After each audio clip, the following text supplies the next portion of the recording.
দেৰগাঁও চিৰিষ্টিকাত হালধীয়া সৰিয়হৰ মনোৰম দৃশ্য। বৰ্তমান সৰিয়হ ফুলা বতৰ। অসম বিভিন্ন প্ৰান্তৰ লগতে দেৰগাঁও চিৰিষ্টিকাত দেখা গৈছে সৰিয়হৰ মনোৰম দৃশ্য। প্ৰকৃতিৰ যেন এখন হালধীয়া চাদৰ। শ শ বিঘা ভূমিত কৃষকে কৰিছে সৰিয়হ। বৰ্তমান হালধীয়া হৈ পৰিছে সৰিয়হ ডৰা। সৰিয়হ ফুলৰ মনোৰম দৃশ্যই আকৰ্ষণ কৰে পথৰুৱাক। সৰিয়হ ফুলৰ লগত ফটো তোলা ব্যস্ত এতিয়া বাটৰুৱা ৰাইজ। সৌন্দৰ্যৰ লগতে বাণিজ্যিকভাৱে যথেষ্ট লাভদায়ক সৰিয়হ খেতি। বজাৰৰ মূল্যও আছে সৰিয়হ খেতিৰ। বজাৰো আমাৰ পথাৰো আমাৰ। বজাৰ আৰু পথাৰৰ হাতত থাকিলেহে অসমীয়া অস্তিত্ব জীয়াই থাকিব। দেৰগাঁও চিৰিষ্টিকা অঞ্চলত বহু যুৱকে কোম্পানী চাকৰি এৰি কৃষিকৰ্মৰ জৰিয়তে স্বাৱলম্বিতাৰ পথ দাঙি ধৰিছে। দেৰগাঁও ব্ৰহ্মপুত্ৰ অঞ্চলত আৰম্ভ হৈছে কৃষি বিপ্লৱ। বাম খেতিত ব্যস্ত গয়া ৰাইজ। মানে কি হয়, সৰিয়হ খেতিটো বহুত লাভজনক খেতি। কাৰণ আজি মই প্ৰায় 2 বছৰ আগৰ পৰা সৰিয়হ খেতি কৰিছিলোঁ। প্ৰথম বছৰ মই 50 বিঘা, তাৰ পিছৰ বছৰ 70 বিঘা, অহা বছৰ মোৰ টাৰ্গেট আছে 200 বিঘা। এই বছৰ মই কৰিছোঁ। এই বছৰ শেহতীয়া পানী অলপ প্ৰব্লেমৰ কাৰণে ধৰক আমি সিমান খেতি কৰিব পৰা নাই। কিন্তু যি দেখিছোঁ মই 2 বছৰত সৰিয়হ খেতি কৰি বহুত স্বাৱলম্বী হৈছোঁ। সৰিয়হ খেতি একো নাই, বালিচৰি অলপ দ পলসুৱা মাটিৰ প্ৰয়োজন হয়। ধৰি লওক বিশেষকৈ ব্ৰহ্মপুত্ৰ পানী সোমোৱা এলেকাত হ'লে সৰিয়হ খেতি বহুত ধুনীয়া। আমাৰ এই চিৰিষ্টিকা যিটো এলেকা আছে, সেই এলেকাত প্ৰথমে ব্ৰহ্মপুত্ৰ পানী সোমায়। সেই ব্ৰহ্মপুত্ৰ পানী সোমাই পেলাই এটা পলস পেলাই দিয়ে। সেই পলসটো পেলাই দিয়াৰ পিছত ইয়াৰ যিবোৰ দ মাটি থাকে, অলপ শেহতীয়া হয়। শেহতীয়া হ'লেও দ মাটিবোৰ সৰিয়হত যেনেকৈ ৰঙা দলিচা দৰে হৈ আছে আজি, তেনেদৰে আমাৰ সৰিয়হ খেতি হালধীয়া দলিচা হৈ আছে। তেনেদৰে আমাৰ প্ৰত্যেকখন পথাৰতে দেখিব এনেকুৱা হালধীয়া দলিচা এখন। আমাৰ চিৰিষ্টিকা গাঁৱৰ প্ৰায় মিনিমাম 8-9জনমান ল'ৰা ধৰি লওক বাহিৰত আছিলে বহুত বছৰ ধৰি। কিন্তু যোৱা বছৰৰ পৰা তেখেতলোক ঘূৰি আহিলে। ঘূৰি আহি পেলাই আমি দেখিছোঁ আমাৰ চিৰিষ্টিকা গাঁৱৰ মিনিমাম 20-25জন আমি যুৱক আছোঁ। সেই যুৱকসকলৰ কোনো চাকৰি নাই। চাকৰিৰ কাৰণে আমি খেদি নুফুৰোঁ।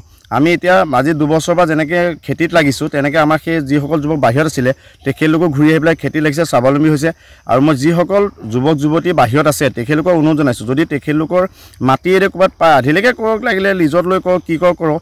কিন্তু তেখেতলোকক অনুৰোধ জনাইছোঁ, তেখেতলোকে যে বাহিৰৰ পৰা ঘূৰি আহি আমাৰ বজাৰ, আমাৰ পথাৰ দখল কৰি পেলাই আমাৰ দৰে সৰিয়হ খেতি কৰি, বাম খেতি কৰি স্বাৱলম্বী হ'বলৈ তেখেতলোকক অনুৰোধ জনাওঁ। আমাৰ দৰে খেতি কৰি পেলাই স্বাধীন হওক। লোকৰ পৰাধীন হ'বলৈ কোনো প্ৰয়োজন নাই। আমি পৰাধীন নহওঁ লোকৰ। আমাৰ একদম মেইন কথা হ'ল কি, মাথাইৰ বাহিৰৰ যিসকল কৃষক আছে, যিসকল ইয়াত বেঙেনা খেতি কৰক, জিকা খেতি কৰক, যি খেতি নকৰক, সৰিয়হ খেতি কৰক, যি কৰক, আমাৰ সেইসকলৰ 100% বিশ্বাস আছে। আমি কোনো সাৰ ব্যৱহাৰ নকৰোঁ, ইউৰিয়া, DAP, বৰাক্স একোবা। তাৰ উদ্দেশ্য হ'ল কি, ব্ৰহ্মপুত্ৰৰ পানী প্ৰত্যেক বছৰে আমাৰ ইয়াত সোমায়। সেই ব্ৰহ্মপুত্ৰৰ পানী এটা পলসুৱা প্ৰলেপ পেলাই ইয়াত। সেই প্ৰলেপটোৱে হ'ল ইউৰিয়া, DAP, বৰাক্স, তাত সকলো মিক্স থাকে। সেই হেতুকে আমাৰ খেতিৰ কাৰণে উপযোগী মাটি হ'ল ব্ৰহ্মপুত্ৰৰ এই বৃহত্তৰ এলেকাটো। সেইটোকে মই সকলোকে অনুৰোধ জনাইছোঁ, যিসকল কৃষক এনেই ৰৈ আছে, যিসকলে ধৰক ফেচবুক এনেই হোৱাটছআপ কিবাকিবি চলাই ঘূৰি আছে, তেখেতলোকে খেতি কৰক, স্বাৱলম্বী হওক। সেইটোহে মই সকলোকে অনুৰোধ জনাইছোঁ। ৰাজপথত আন্দোলন কৰি সময় নষ্ট কৰি কোনো লাভ নাই। সদায় নিজৰ খেতি কৰক। যিকণ খেতি কৰি সময় তাৰপিছত অতিবাহিত কৰিব পাৰে, সেইকণ সময় তেখেতে ৰাজপথত দিয়ক। এনেই যদি আমি ৰাজপথত চিঞৰ বাখৰ কৰোঁ, এতিয়া দেখোঁ কিছুমান কৃষক যিসকলে কৃষকৰ খেতিৰ বিষয়ে নাজানে, সেইসকলে ৰাজপথত চিঞৰ বাখৰ কৰে, আজি আমুকৰ মূল্য ইমান হৈছে, তামুকৰ। আৰু যদি মূল্য বৃদ্ধি নহয়, আমি কৃষকে পইচা পাম কেনেকৈ? মূল্য বৃদ্ধি হ'লে কৃষকে পইচা পাম। যদি মই চাইছোঁ চৰকাৰী চাকৰিয়ালসকলৰ দৰমহা বৃদ্ধি কৰিব লাগে, পেঞ্চনাৰ বৃদ্ধি কৰিব লাগে, কিন্তু আমাক কৃষকসকলৰ খেতিৰ মূল্য কোনো দিব নালাগে। সৰিয়হ যদি মই আজি 70 টকা বিকি আছোঁ, কাইলৈ যদি 75 টকা বিকোঁ, 5 টকা কেজি মোৰ লাভ থাকে। দেখিও সেইটো কাৰণে মই সকলোকে অনুৰোধ জনাইছোঁ, এনেই ৰাজপথ যিসকল খেতি নকৰা লোকে ৰাজপথত চিঞৰ বাখৰ কৰে, বিনা হেৰিয়াতে চিঞৰ বাখৰ কৰে যে মূল্য বৃদ্ধি হৈছে, কিবা হৈছে। সেইসকলৰ তেখেতলোকে আমাৰ দৰে কৃষক খেতি কৰি পেলাই তেখেতলোকে তাৰপিছত চিঞৰ বাখৰ কৰক যে মূল্য বৃদ্ধি কৰক বুলিহে ক'ব, মূল্য বৃদ্ধি হৈছে বুলি নকয়। কিন্তু সেইটোকে মই অনুৰোধ জনাইছোঁ, আমাক মূল্য লাগে, উচিত মূল্য লাগে। 70 টকা পাইছোঁ, 70 টকাত আমাৰ সৰিয়হ কেজি আমাক নোপোচায়, 80 টকা হ'ব লাগে। যদি তাত যদি আলু কেজি যদি এতিয়া 20 টকা আমি বিকি আছোঁ, যদি 25 টকা পাওঁ, আমি আলু খেতি কৰোঁ।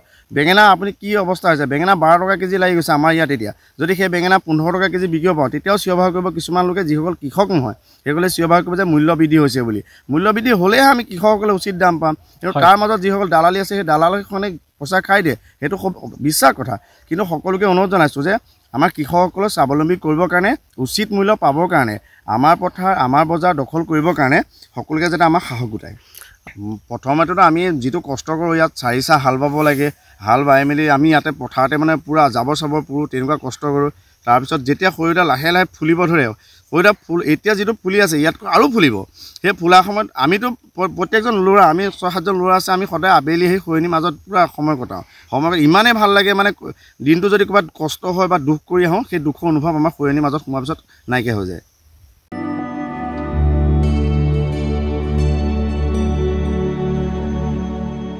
দেৰগাঁৱৰ পৰা মাধুৰ্য পৰা প্ৰতিবেদন, মাই নিউজ এনি।